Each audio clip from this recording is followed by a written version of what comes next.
మరి పిల్లల్లో sleep apnoea ఉన్నప్పుడు దానికి ట్రీట్మెంట్ ఎలా ఉంటుంది మ్యామ్? అంటే ముక్కు వంకరగా ఉన్నా లేకపోతే ఒబెసిటీ ఉన్నా అన్నారు కదా, సర్జరీనైనా మెడిసిన్తో కూడా క్యూర్? లేదు, మెడికల్ మేనేజ్మెంట్ ఉంటుంది దీనికి.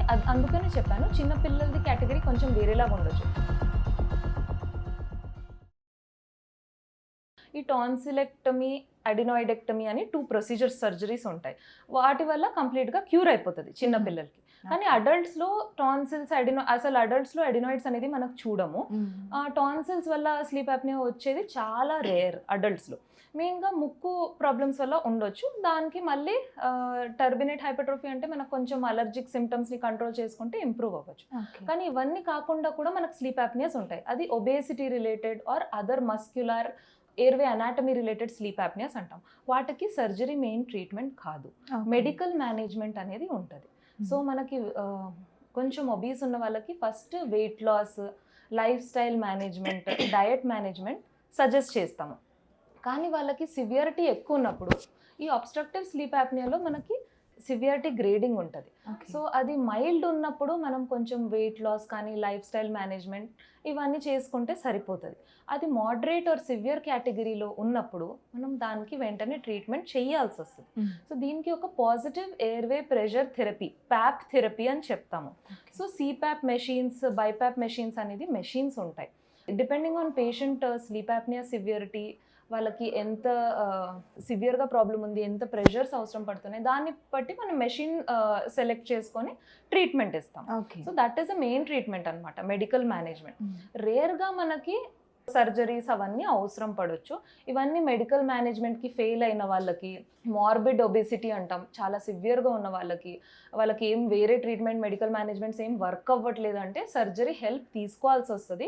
కానీ అది కూడా కంప్లీట్గా క్యూర్ చేయకపోవచ్చు. దాంతోపాటు మెడికల్ మేనేజ్మెంట్ కూడా అవసరం పడుతుంది. ఈ స్నోరింగ్ ప్రాబ్లం అనేది పెద్దవాళ్ళతో పాటు పిల్లలకు కూడా ఉంటుంది అంటున్నారు. కానీ ప్రాబ్లం అయితే అందరూ ఫేస్ చేస్తారు, కానీ చాలా వరకు ఏ డాక్టర్ని కన్సల్ట్ చేయాలి అనేది తెలియదు. కొంతమంది లైట్ తీసుకొని వదిలేస్తూ ఉంటారు. ఏ డాక్టర్ని కన్సల్ట్ చేయాలి ఈ ప్రాబ్లం? సో అందుకనే చిన్న పిల్లల ఏజ్ గ్రూప్ వాళ్ళైతే మేబీ కామన్గా టాన్సిల్స్, అడినాయిడ్స్ ఉంటాయి కాబట్టి ఈఎన్టీ డాక్టర్ని చూపించుకోవచ్చు. కానీ పెద్దవాళ్ళకి స్లీప్ యాప్నియా ఉన్నప్పుడు ఫస్ట్ దాని ఎవాల్యుయేషన్ గురించి పల్మనాలజిస్టే చూసేది. సో పల్మనాలజిస్ట్ దగ్గరకు వస్తే మేము ఫస్ట్ దానికి ఏమైనా రిస్క్ ఫ్యాక్టర్స్ ఉన్నాయా పేషెంట్స్కి అనేది చూసుకుంటాము. ఒక క్వశ్చనేర్ ఉంటుంది మనకి. ఆ క్వశ్చనేర్లో అంటే పేషెంట్కి డే టైంలో ఎక్కువగా నిద్ర వస్తుందా, sleepiness, excessive day time sleepiness అంటాము, అలా ఉందా, లేకపోతే వాళ్ళకి మార్నింగ్ లేవగానే తలనొప్పి అవుతుందా, యాక్టివిటీస్ సరిగ్గా చేయలేకపోతున్నారు, కొంచెం ఇరిటబుల్ ఉంటున్నారు, టీవీ చూస్తూ సడన్గా నిద్ర వచ్చేస్తుంది, ఇలాంటి కొన్ని క్వశ్చన్స్ ఉంటాయన్నమాట ఆ క్వశ్చనర్లో. అందులో ఎక్కువ మనకి పాయింట్స్ చెక్ అయితే వాళ్ళకి రిస్క్ ఫ్యాక్టర్ ఉంది, స్లీప్ యాప్నియా ఉండే అవకాశం ఉంది అని తెలుస్తుంది. కానీ అది మాత్రం కన్ఫర్మేటరీ కాదు. మనం దానికి మళ్ళీ స్లీప్ యాప్నియా ఉందా లేదా కన్ఫర్మ్ చేయడానికి ఇంకో స్లీప్ స్టడీ అనే పరీక్ష చేస్తాము, నిద్ర పరీక్ష చేస్తాము. సో ఒక ఫుల్ నైట్ పేషెంట్కి మనకు కొంచెం ఒక మెషిన్ డివైస్, లీడ్స్ ఉంటాయి కొంచెం, ఈసీజీ, ఈఈజీ లాంటివి, నేజల్ ఫ్లో సెన్సర్స్ అంటాము, అది ఒక డివైస్కి కనెక్ట్ అవుతుంది. అదంతా నైట్ అంతా నిద్ర రికార్డింగ్ జరుగుతుంది అందులో. సో నిద్రలో వచ్చే ఈవెంట్స్ కానీ మనకి BP, heart rate fluctuations, oxygen levels నిద్రలో ఎట్లా మారుతున్నాయి అన్నీ అందులో రికార్డ్ అవుతాయి. దాన్ని బట్టి మనం క్యాల్కులేట్ చేస్తాం ఈ పర్సన్కి. ఆ డీటెయిల్ స్లీప్ స్టడీని మళ్ళీ మనం అసెస్మెంట్ చేస్తాం. దాని ద్వారా మనకు తెలుస్తుంది స్లీప్ యాప్నియా అసలు ఉందా లేదా. గురక ఉన్నంత వరకు మాత్రం స్లీప్ యాప్నియా ఉందని కాదు. సో గురక ఒక లక్షణం మనకి. ఇప్పుడు ఎట్లా లోపల బాడీలో మనకి ఏమైనా ప్రాబ్లం జరుగుతుంటే, ఒక లంగ్ ఇన్ఫెక్షన్ ఉందనుకోండి, ఒక కాఫ్, దగ్గుల మార్పులో కనిపిస్తుంది.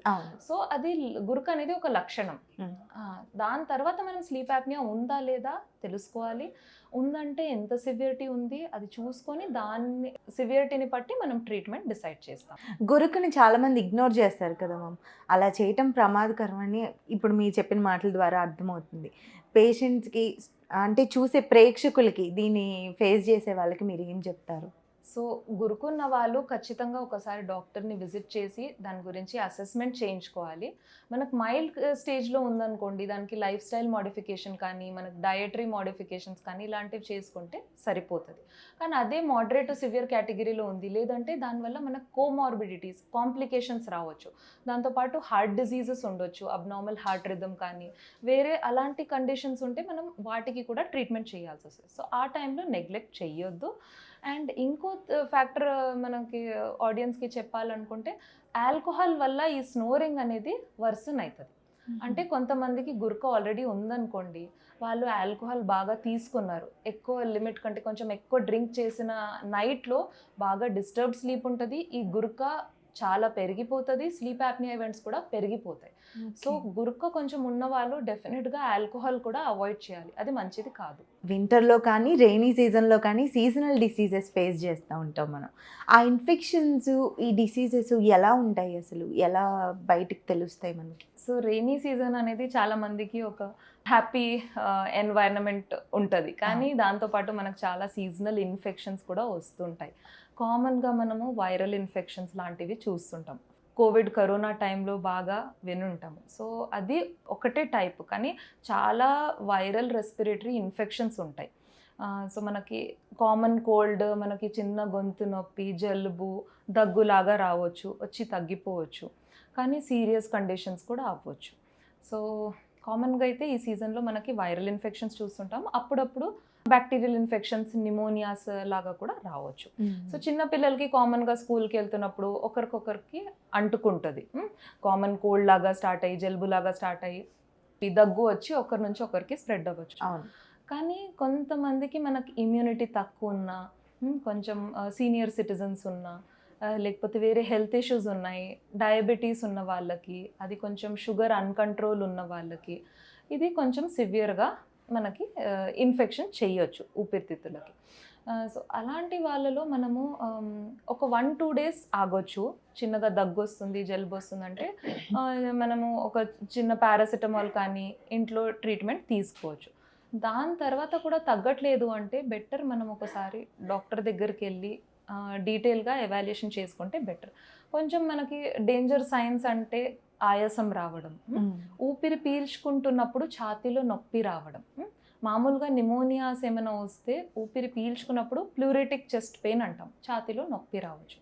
సో అలా ఉన్న, ఆయాసం ఎక్కువ ఉన్న, కంటిన్యూస్గా ఫీవర్ ఉంది, అసలు తగ్గట్లేదు, ఇలాంటప్పుడు ఒకసారి డాక్టర్ని కన్సల్ట్ అయ్యి basic blood tests, chest X-ray చేసుకుంటే గొంతులో ఉన్న ఇన్ఫెక్షన్ థ్రోట్ ఇన్ఫెక్షనా లేకపోతే ఊపిరితిత్తులు కూడా ఎఫెక్ట్ అయ్యిందా అనేది తెలుస్తుంది.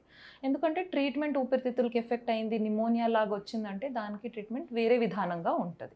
అది వచ్చిన ఇనీషియల్ స్టేజెస్లో first day, second day, third day వరకు కొంచెం ఎలాంటి మెడిసిన్ తీసుకుంటే మంచిది, లేకపోతే ఇంట్లోనే ఏదైనా?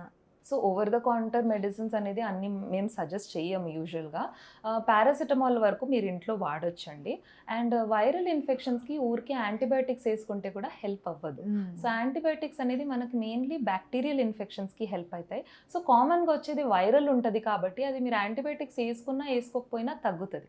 కానీ ఊరికే యాంటీబయాటిక్స్ వాడడంతో మీకు ఫ్యూచర్లో మనకు సీరియస్ ఇన్ఫెక్షన్స్ వచ్చినప్పుడు ఆ మందులు పని చేయకపోవడం అనేది జరగవచ్చు. ఎందుకంటే డ్రగ్ రెసిస్టెన్స్ అనేది డెవలప్ అవుతుంది బ్యాక్టీరియాలో. సో మన కామన్గా బాడీలో ఉన్న బ్యాక్టీరియా చిన్న చిన్న డోస్ యాంటీబయాటిక్స్కి ఎక్స్పోజ్ అయిపోయి ఫ్యూచర్లో ఈ గోళీల మందులు పనిచేయకుండా అయిపోతుంది. ఈ క్వశ్చన్ అడగడానికి మెయిన్ రీజన్ ఏంటంటే ఎక్కువగా ఈ సీజన్లో పిల్లలు ఎఫెక్ట్ అవుతూ ఉంటారు, కానీ దగ్గరలో ఉన్న ఆర్ఎంపీ డాక్టర్ దగ్గరకు అట్లా ఎక్కువగా చిన్నదే కదా, జలుబే కదా, జ్వరమే కదా అని తీసుకెళ్తారు. నేను ఆర్ఎంపీ డాక్టర్స్కి వ్యతిరేకం కాదండి, కాకపోతే పిల్లల హెల్త్ ఇంపార్టెంట్ కాబట్టి వాళ్ళు ఎక్కువగా మెడిసిన్స్ ఇస్తూ ఉంటారు కదా, వాటిలో మీరు అన్నట్టు యాంటీబయాటిక్స్ ఎక్కువగా ఉంటాయి, త్వరగా తగ్గిపోతుంది, దానికి ఎఫెక్ట్ అవుతుందేమోనని ఎలాంటి మెడిసిన్ వాడితే మంచిదని అడిగాను. అందుకని అండి అది చూసి డిసైడ్ చేయాలి. మనకు హై గ్రేడ్ ఫీవర్ ఉంది, ఒక 1 or 2 daysలో తగ్గట్లేదు, ఇది మెయిన్గా బ్యాక్టీరియల్ ఇన్ఫెక్షన్ లాగా అనిపిస్తుంది అన్నప్పుడు మనం యాంటీబయాటిక్స్ వాడచ్చు. కానీ ఒకసారి యాంటీబయాటిక్ ట్రీట్మెంట్ ఖచ్చితంగా ఒక డాక్టర్ డిసైడ్ చేసి దీనికి యాంటీబయాటిక్ అవసరం అని స్టార్ట్ చేసిన తర్వాత పూర్తి కోర్స్ కంప్లీట్ చేయడం కూడా ఇంపార్టెంట్. ఒక 5 days కోర్స్ ఉంటుంది, 7 days కోర్స్ ఉంటుంది, అలా వేసుకోవాలి. మనం 1 day 2 days వేసుకొని తగ్గిపోయింది కదా ఫీవర్ ఇది వేసుకోగానే అని చెప్పి మానేస్తే కూడా ప్రాబ్లం. సో ఇన్కంప్లీట్ ట్రీట్మెంట్ లేకపోతే అన్నెసెసరీగా ట్రీట్మెంట్ చేస్తే యాంటీబయాటిక్స్కి డ్రగ్ రెసిస్టెన్స్ డెవలప్ అవుతుంది. సో మనం యాంటీబయాటిక్స్ వాడొద్దు అని ఏం చెప్పట్లేదు నేను. అవసరం ఉంటే వాడాలి, ఖచ్చితంగా మనకి కండిషన్లో అవసరం ఉంది అంటే వాడాలి, కోర్స్ కంప్లీట్ చేయాలి. అప్పుడు మనకి ఫ్యూచర్లో కూడా ఏమైనా ఇన్ఫెక్షన్స్ వస్తే సేఫ్టీ ఉంటుంది. డాక్టర్, మీరు consultant interventional pulmonologist and sleep medicine specialist. Pulmonologist sleep issues కూడా డీల్ చేస్తారా? సో మనకు కామన్గా వచ్చే స్లీప్ డిజార్డర్డ్ బ్రీదింగ్ కానీ అబ్స్ట్రక్టివ్ స్లీప్ యాప్నియా ఇలాంటివి మెయిన్గా మెడికల్ మేనేజ్మెంట్ చేయాల్సిన అవసరం వచ్చినప్పుడు పల్మనాలజిస్టే చూస్తారు. సో దీనికి ఫస్ట్ మనకి రిస్క్ ఫ్యాక్టర్ అసెస్ చేసి పేషెంట్కి స్లీప్ యాప్నియా వచ్చే రిస్క్ ఉందా లేదా అసెస్మెంట్ చేస్తారు. ఆ తర్వాత మనకి స్లీప్ యాప్నియా రిస్క్ ఉన్న వాళ్ళకి స్లీప్ స్టడీ, నిద్ర పరీక్ష అనేది చేస్తాము. అది చేసి స్లీప్ యాప్నియా ఉందా లేదా కనుక్కుంటాము. సో డయాగ్నోసిస్ కూడా పల్మనాలజిస్టే చేస్తారు. ఆ తర్వాత మ్యాక్సిమం ఒక 80 to 90% జనాలకి మెడికల్ మేనేజ్మెంట్ సరిపోతుంది. మెడికల్ మేనేజ్మెంట్ అంటే మనకు డివైజెస్ ఉంటాయి. So positive airway pressure therapy, CPAP therapy, BiPAP therapy ఇలాంటి మెషిన్స్ ద్వారా ట్రీట్మెంట్ జరుగుతుంది. ఇదంతా పల్మనాలజిస్టే చూసుకుంటారు. రేర్గా మనకు ఒక 10 to 15% జనాలకి సర్జికల్ కరెక్షన్ అంటే ముక్కు వంకర ఉండడం కానీ, mouth part, nose part anatomy కొంచెం తేడాగా ఉండడం వల్ల కానీ, వాటి వల్ల మనకి గురక ప్రాబ్లం వస్తుంది అంటే వాళ్ళ కోసం సర్జరీ అవసరం పడుతుంది. లేకపోతే స్లీప్ యాప్ని మనకి మెడికల్ మేనేజ్మెంట్తో ఓన్లీ ప్యాప్ థెరపీ డివైజెస్తో పూర్తిగా ట్రీట్ అవ్వట్లేదు, లేకపోతే పేషెంట్ ఏదన్నా కారణం వల్ల యూస్ చేయలేకపోతున్నారు, కంప్లయన్స్ తక్కువ ఉంది, అలాంటి సిచ్యువేషన్లో మనము సర్జికల్ డాక్టర్స్, ఈఎన్టీ కానీ, మనకి డెంటల్ ఇష్యూస్ ఉంటే ఓఎంఎఫ్ఎస్ డెంటిస్ట్ వాళ్ళు కొంచెం ఓరల్ డివైజెస్ వాడచ్చు. సో ఆ ట్రీట్మెంట్స్ అవసరం పడతాయి. కానీ మెజారిటీ వాళ్ళకి మనకి ఇది మెడికల్ ప్రాబ్లం కాబట్టి మెడికల్ మేనేజ్మెంట్తో కంట్రోల్ అయిపోతుంది. రైట్.